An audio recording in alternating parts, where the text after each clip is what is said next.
Ada lagi riwayat yang 14, qiraah asyra 10. Yang kedua qiraah arba'ata asyar yaitu 14. Yang terakhir yang paling masyhur adalah yang begitu luas qiraah isyrin. Nah, itu cuman 20 itu. Sehingga macam-macam. Tetapi yang paling masyhur di dunia ini adalah qiraahnya Imam Hafiz. Imam Hafiz itu luar biasanya. Kenapa sih kok sak donya ini memakai riwayatnya Imam Hafiz? Ternyata beliau itu lek kate ngaji punya mujahadah yang sangat luar biasa. Wong lek urip los-losan gak ono mujahadahe, ya gak ono apa-apane, Pak. Jenengan kerja sedina paling oleh 150.000, tapi dengan mujahadah lompatan jenengan, hasilnya kan jenengan mbok ngajine, mbok kerjae berlipat ganda. Maka orang itu jangan los-losan, kudu duwe wadhifah khusus. Wadhifah niku napa? Amalan ngrayu pangeran. Kudu sing kena. Babakan rezeki ada, babakan golek ilmu ada. Ayo. Nah, itu ada itu mujahadah. Nah, cerita kembali kepada Imam Hafiz. Imam Hafiz itu mujahadahnya, wadhifahnya apa? Antum tahu sak lungguan mampu menghatamkan satu Al-Qur'an. Waduh kula mikir, Pak. Lelek iku sedina hataman dhewe lho. Waduh, lelek kulai setengah jam lah, mampunya setengah jam, itu taruhlah paling cepat 20 menit mocong ya. Taruh 30 menit, berarti sak jam 2 juz. Berarti kalau 30 juz, 15 jam. Dipotong sholat, dipotong kamar mandi, bisa-bisa 18 jam. Lah itu Imam Hafiz sak lungguan, itu 30 juz. Ini bayangkan, masuk akal atau tidak? Pasti kalau kita, ya enggak masuk akal. Selungguhan loh, kalau beliau sering duduk kan 30 juz terus ini. Ini bagaimana? Itulah, kalau orang zaman dulu juga ada yang nggak percaya. Ya Imam, jenengan ini masyhur katanya jenengan ini sekali dudukan itu 30 hataman. Oh, nggih. Ya, beliau ngambil budroh. Budroh itu sing lek wong Saudi ana sing ngeten iki nggih, dipakai ditutupkan begini. Isma'i, kamu napa jenenge? Kamu dengarkan bacaanku. Mau coba Bismillahirrahmanirrahim. Alhamdulillahirabbil alamin sampai ila akhir. Mari Al-Fatihah, Al-Baqarah, marah terus sampai surat An-Nas dibaca. Shadaqallahul adzim. Dimulai kapan? Ba'da maghrib mari salat. Ternyata antum tahu beliau hatam pada saat kapan? Sebelum mau adzan Isya. Lu masuk akal apa tidak? Tidak masuk akal. Orang soleh itu, Pak, Allah itu ciri-cirinya dikasih keberkahan waktu, Pak. Keberkahan waktu itu gimana? Masih muda, karyanya banyak, Pak. Kita ambil contoh, Imam Nawawi. Ada kitabnya Riyadhus Shalihin, ada Arba'in Nawawi. Banyak kitabnya. Seumpama, Pak, kitab itu dijejer, koyok-koyok Imam Nawawi gak pernah tidur. Saking berkahnya waktunya. Loh nggih, Pak, orang itu berkah, Pak. Ada kita lihat Wali Songo itu bagaimana berkah waktunya. Beliau dakwahnya paling seumur hidup beliau nom-nomane sampai sepuh berapa sih? Tapi mampu mengislamkan tanah Jawa dan tanah beberapa lain. Itu luar biasa, Pak. Awake dhewe dadi ketua majelis tahlil. Mulai biyen sampai saiki akeh sing sik mberot. Lah iki kurang berkah ini.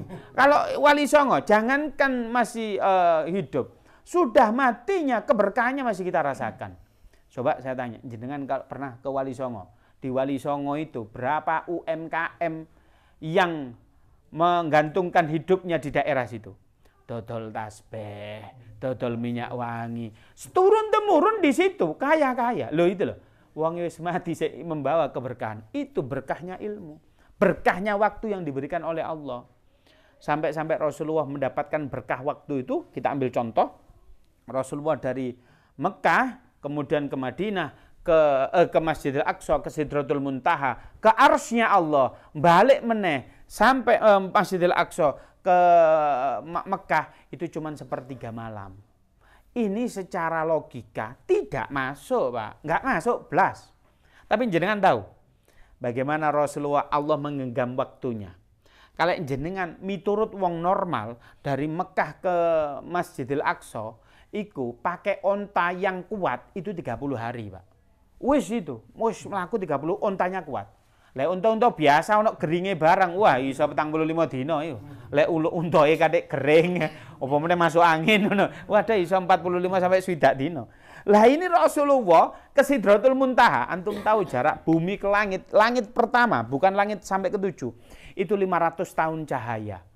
Wah, cahaya niku pripun? Monggo lampuin dicedhak cedit, set langsung mrene kan kayak kan jarak ya. Wes langsung duduk gini. Rasulullah begitu. Tapi bagaimana Rasulullah itu barokah waktunya cuman sepertiga malam. Begitu juga Imam Hafiz yang diberi keberkahan oleh Allah, waktunya dalam membaca Al-Qur'an sak lungguhan 30 juz. Masya Allah. Saya hal ini dibacakan kitab, diceritani sinten Gus Faisal. Gus Faisal wonten kula wis nyelawat ngoten nggih ya. Oh ora tukang mayit kadang wis wis diwacana Fatihah mbek mungkin lho cerita mbek aku. Kula ngoten Gus Faisal niku guyon ngono. Lah kula diceritani ku masyaallah. Lek Gus Faisal rada keras. Lek sampai kula biyene pas ngaos ten mriku dalu-dalu dolen gitu ya ke pasar dijarno. Sobo setoran brebet. Setoran brebet ngono bengi dolen barang. Masyaallah ngene ta gak wani dolen sampai situ. Itu Gus Faisal. Makanya itulah bagaimana ulama-ulama dulu menjaga Al-Qur'an. Nah, Al-Qur'an itu sekarang dulunya ditulis pertama kalinya hurufnya itu tidak ada titik dan harokatnya. Gondol, lek kitab gondol sik ono titike ya. Non ada. Ini super gondol, gondol pol. Antara ba, ta, sa, nun gak ono bedane, Pak. Tapi orang dulu paham karena apa? Hatinya ada Al-Qur'an. Semakin ke sini diinovasi, Pak, diinovasi. Ada orang kata ulama dulu, oh ini ajnabi. Kalau orang Arab iso maca, lek ajnabi koyo awake dhewe iki sing irung-irung pesek ngene iki, gak pati iso maca. Bagaimana caranya? Dikei nun, ba, titik, ta iku ono telu, ba iku ono titik ndek isor, ta iku titik loro. Itu dibikin begitu. Maka semakin pesini, lho kok gak iso sik maca, dawa cendeke kok salah. Wis dikei harokat lek ngene 5 ketukan, lek ngene 2 ketukan, lek situk ngene berarti 1 ketukan. Itu dibikin. Ah kok gak begini? Ada namanya Tufatul Atfal, ada itu Jazari, itu tajwid yang paling kuno, paling gurunya tajwid itu Jazari. Lah itu bagaimana? Oh kalau gini namanya mat, kalau nun mati ketemu bak namanya iklab, dibikin begitu. Maka inilah hazanah keislaman kita semakin ke sini Al-Qur'an itu semakin luar biasa. Semakin dipermudah, Pak. Ada sekarang itu Al-Qur'an, kalau dulu Al-Qur'an 3 in 1 paling macam itu dok. Sekarang 16 in 1. Oh iya, macam-macam, Pak. Al-Qur'an itu pas lafdzul jalalah dikasih warna merah ngoten nggih. Oh ada namanya tafsir makna gharib. Makna gharib itu makna yang aneh.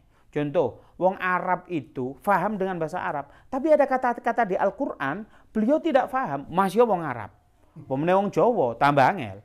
Apa kita ambil contoh kalalah. Di surat An-Nisa itu ada kalalah.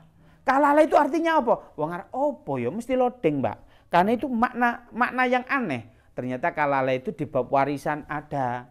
Loh, kalalah itu ada. Loh, Al-Qur'an itu semakin ke sini inovasinya semakin bagus. Nah, Al-Qur'an itu kaifa nata'ammalu biha. Bagaimana kita berinteraksi dengan Al-Qur'an? Maka Al-Qur'an itu kita yang pertama harus mencintai Al-Qur'an.